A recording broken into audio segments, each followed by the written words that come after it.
Hi there! In this video, you'll learn about a crucial part of the Internet, the Domain Name System, or DNS. So what is DNS? Well, it's a translation system that allows us humans to search the Internet using language we're comfortable with. Without DNS, the Internet as we know it would not exist. For example, you couldn't do your shopping online. You'd have to drive to an actual store to buy your things. There would be no way to stream music or videos to your smartphone, and no way to video chat with a friend across the ocean, or even across the street. But what does DNS have to do with this? The Internet is made up of computers that are set up in large networks around the world.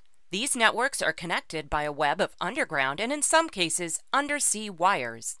Computers on the Internet communicate with each other using strings of numbers called Internet Protocol or IP addresses. IP addresses function like street addresses. They identify where a computer is located on the Internet and help guide the information traveling between computers.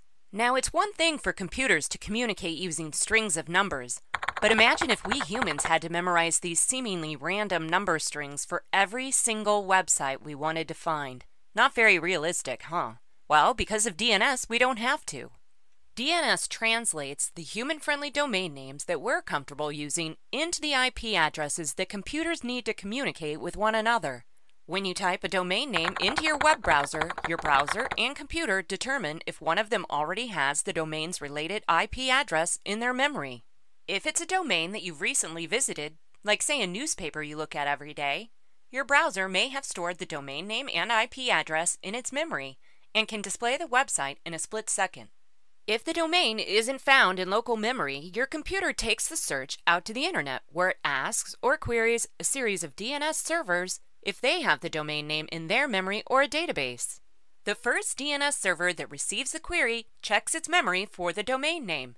If it doesn't find the domain name in its memory, it sends the query on to the next DNS server to see if it can help. As soon as the domain name is found on a DNS server, that server returns the domain name and its IP address to the requesting DNS server and on down the line until it arrives back at your computer. Each time a requesting DNS server receives a domain name and IP address, the server stores the information in its memory so any future requests for the domain name can be answered more quickly. Once your computer has the IP address for the domain name, your browser knows where to find it on the Internet. Your browser uses your computer to communicate with the server where the domain name is hosted and requests any associated files. The host server returns the files, which then display in your web browser. Our ability to use domain names to quickly and easily retrieve websites and files from the Internet is entirely dependent on this tightly integrated and tiered line of communication. So the next time you buy a pair of shoes online, listen to some music on your smartphone, or video chat with a friend on another continent. Remember, it's not magic that lets you do these things on the web, it's DNS.